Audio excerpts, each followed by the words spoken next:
saiatu dira. Diot, Gipuzkoako Sagardotegietan hor Hernani Urnieta inguruen eta pues, kate ikuspegi bat egin denora gauzak landu, botiak, kortxoak, ez dakiz zer, ere los desperdicios alimentarios de Sagardotegiz, bla, bla, bla, dela integralagoa, eta badaude beste batzuk direla bakarrik, pues, zemento mota bat efizienteagoa dela, pues, porque aldatu dute komponente bat, eta aldatu dute prozesuaren gauza bat, eta, pues, emiten menos emisiones de carbono. Nahaztuta daude, denetarik dago. Batzuk integralak eta beste batzuk oso txikitxua. Kontuan da zerrenda portatu ditzen da, eta gitzu. Claro, hori da. Zerrenda zabaltzen da. Zailkapena egin ezean, sartu itxera eta gitzu. Potolo itxera eta esto, sin más. Ez da egiteko bere. Guazen aurrera, venga. Eta zein da beste arazoetako bat lehiakortasunera. Hau da, nola finantzatu dute Eusko Jaurlaritzak eta IOBek hainbat proiektu? Pues adibidez, adierazle mota hauek, bai? Eta proiektu bat aukeratzeko eta fijatzen baldin bagara, berriro. Facturación adicional, inversión derivada, retorno de inversión, incremento de competitividad, incremento de cuota de mercado, creación de empleo. Adierazle guztiak ekonomikoak dira.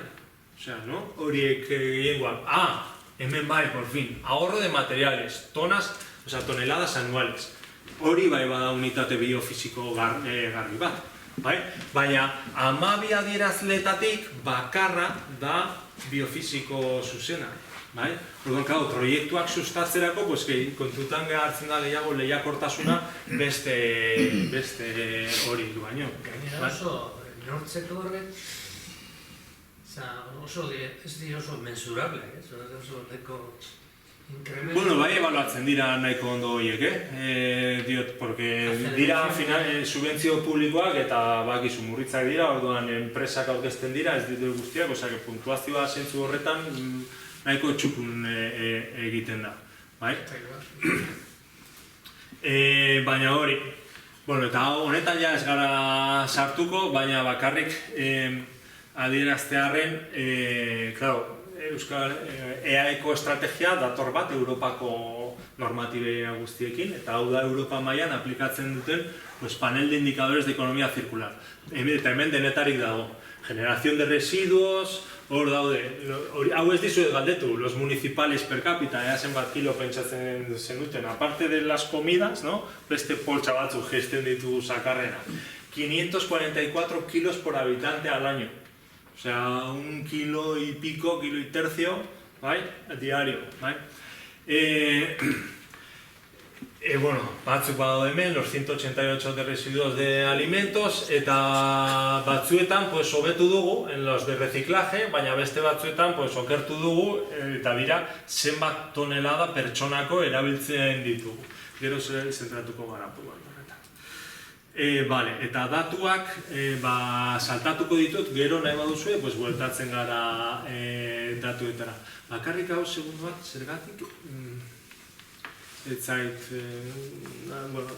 moztuta badago, baina hauek dira los residuos municipales, esan duguna.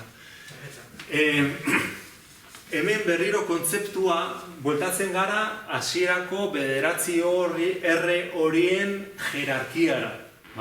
Hemen zer daukagu ditugu Beltzez Europako eta 8, Alemania, Estatu Espainola eta Euskadi, eta ikusten dugu.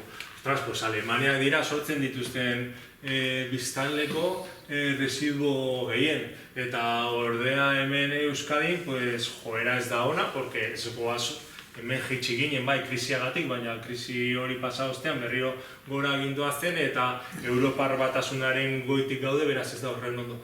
Baina bi gauza neurtu behar dira, zenbat hondakin orotara eta zenbat birziklatzen diren.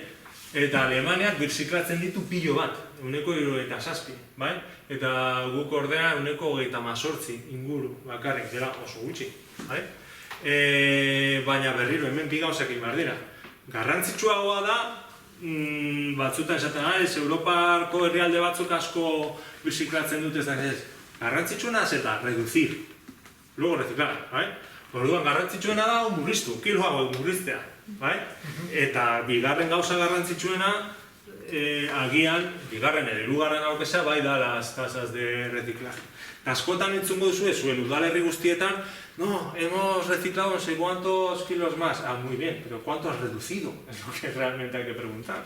Vale, bueno, datuak saltatuko ditut, vale?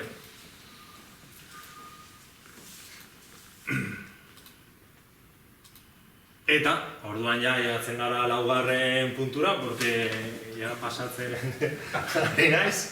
Eta, claro, esan dugu, ekonomia zirkularra ikuspegi horretatik baditu muga batzuk. Adibidez, Eusko Jaurlaritzaren planean bertan, zeintzuk diren lehentasunak, hau da, lehiakortasuna eta efizientzia eta ez bestea, adierazleak ikusi ditugu, ez daudela horren ondo enfokatutak, baina beste bat da, euskal industria batzutan esaten dugu, bai, ze pozik dauden industria asko dugula, enplegu ona, ez dakiz zer, bla, bla, bai, baina ze kostu daka horrek, zein da metabolismo soziala, ikus dezagun, eta ekonomia zirkularra neurtzeko erabiltzen den grafiko mota da, hau, Sankey diagrama deitzen diotena, eta da, ezkerretik zenbat material sartzen diren gure ekonomiara, gero erdian da deitzen dugula metabolismo soziala, materiale horiek nola eraldatzen ditugun produktuak egitzeko, eta gero nola iraizten ditugun, edo zen metabolismo humano bat bezala jaten dugu, gero liseritzen dugu gure funtzioak betetzeko, eta gero botatzen dugu, pues hemen ere ze material botatzen ditugu. Orduan, ze ez da ikusten, baina lerroen altuera da milioi tonatan, 10 milioi tonatan eskala horretan, beraz. EAen prozesatzen ditugu 57,9 milioi tona urtero, bai? Eta hori asko edo gutxi da, pues horrein esako dugu. Materia, niozu materia. Materia, bai, ekonomia zirkularra zentratzen da gehiago materian beste gauza batzuetan, bai. Eta, pena da, moztuta gertzen zera, baina daude koloreak, bai? Claro, eske ez da berdin, ez da bakarrik zenbat tona, baizik eta ze material nuta, bai? Laranja dira erregai fosiliak, urdina dira metalak, bai, metalak, grisa dira mineralak, bai? Eta berdea da biomasa. Orduan, 58 milioi tona asko da, bai, pasada bat, bale? Baina eske horien gehiengoa dira erregai fosiliak. Eta potentzialki hori ingurumenerako pentsatu behar dugu. Biomasa, behintzat, berdea, da potentzialki birziklagarria. Beraz, ingurumeneratzako ez da horren kaltegarria. Urdina, metalak, pues, energia asko gastatu behar da, baina birziklatu daitezke, metalak, bai? Beraz, ez dira horren kaltegarriak. Grisa, mineralak, horiek berrerabili daitezke, baina birziklatu oso zaila, bai? Eta laranja dela erabiltzen dugun material gehiena direla erregai fosilak, beraien usoa da energetikoa, beraz da disipatiboa, beraz hori gastatzen dugu, erretzen dugu, hori ez da ezin da berreskuratu, bai? Orduan, arazo bat daukagu dela gure metabolismoaren tamaina osoa, eta beste arazoa da gure metabolismoaren materialen komposizioa. Oso dependientea garela erregai fosilekin, bai? Eta orduan, zer da egitan, entre comillas, zirkulatzen dena? Pues ikusten duzuenez, 58 milioi tona horietatik, pues 3,3. Osea, 1,7 baino gutxiago. Osea, oso gutxi, ez gara bat ere zirkulagarria. Eta zein da arazoa? Pues ere, beste arazoa, gehiena importatzen dugula, garela oso dependienteak, baina gehiena ere esportatzen dugula. Beraz, gure eskuetatik eskapatzen da hori. No nos hacemos cargo, horren materia horien zirkularitatea ez dago gure esku. Eta hauek erretzen ditugu direlako energia orduan. Egitan ekonomia zirkularra deitu dioguna da hau murriztea eta honetan eragitea. Bakarrik ideia bat eragiteko, ea asko edo gutxi den, hemen ja ez dira milioi tonak, baizik eta direla tonak per capita. Eta orduan, aldatzen dira datuak, baina irudia berdina da. Orduan, konparatu dezakegu Europarekin, eta ja orduan kontaratzen gara. Guk 26 tonelada per capita. Europaren bataz bestekoa, que no son unos pobrecitos, perdón por la expresión, baina asko kontsumitzen dela Europa, pues dira 18. Beraz, gu oso gainetik gaude, Europaren oso gainetik gaude, kriston arazoa daukagu, bai dependentziarekin eta bai materialekin, bai?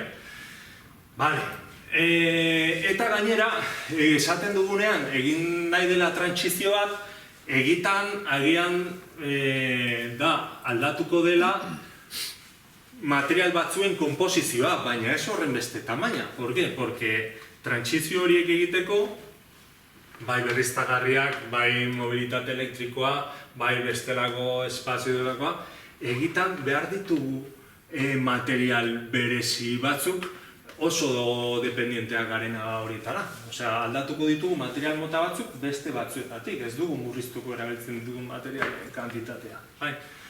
Vale. Eta horregatik, esaten dugu orduan, ekonomia zirkularrak limite batzuk dituela. Ez da guztietan sartuko baten batia esaldu dugu, baina orain bakarrik, hau aipatu dugu, lehenengoa ere aipatu dugu, orain nahi dut apur bat fokoa jarri errebote efektuetan. Bai? Eta da hori ulertzeko oso ziurrenik terminoa entzun duzue, baina oso garrantzitsua da hori garbi izatea. Eta oso garbi ikusten da adibidez kotxeen edo elektrizitatearen kasuan. Demagun kotxeen kasuan. Esan dugu, efizientziaren aldetik zela non jartzen duten fokoa, ezta? Gaur eguneko kotxeak efizienteagoak dira duela 30 urtetakoak baino? Ez dago zalantzarik, no? Bai. Gaur eguneko kotxeen motorrek gasolina gutxiagorekin sortzen dituzte energia eta mugimendu gehiago. Horretan ez dago zalantzarik. Zer gertatzen da? Gure eredu ekonomikoa edo ekonomia zirkularraren ikuspegi hau ez dago orientatuta nahikotasunera, baizik eta hazkunde ekonomikoa gehiago sustatzera. Eta orduan gertatzen dira errebote efektuak. Zer dira errebote efektuak? Nire kotxearen motorrak gutxiago kontsumitzen du, baina efizienteagoa eta erosoagoa denez, nik urtean 8.000 kilometroekin beharrean egiten ditut 15.000. Ni 100 kilometro orduko joan beharrean, joaten naiz 123. Se puede hasta 120, pues voy a 123. Eta kotxe txikia izan beharrean, kanpek ikusi etorri naiz Gazteztik kotxez eta etorri naiz ni bakarrik furgoneta batetan. Orduan, 4 pertsona joan beharrean, 2 pertsona bakarra, eta kotxe txikia izan beharrean, da kotxe handiago bat. Orduan, baina guzti hauek ez dira kontu teknologikoa, dira sozialak, gure erabilaren aldetik. Horregatik diot, berrikuntza teknologikoa motorrarena garrantzitsua da, bai noski, garrantzitsua dela, egin behar da. Baina beste berrikuntza sozialaren nola jartzen ditugun murriztapenak edo nahikotasunak, erabat beharrezkoak dire ere. Bestela, geltatzen dira, hori ditzen zaila, errebote efektuak. Aurrezten dugun gasolina gure motorra efizientagoa delako, egitan ez da gelditzen hor gastatu barik, gastatzen dugu, kilometro gehiago egiten, kalefakzioa jartzen, askarro joaten, ulertzen da. Hori gertatzen da, produktu guztiei da, elektrizitatearekin ere, eta beste hain bada osatik. Orduan, eta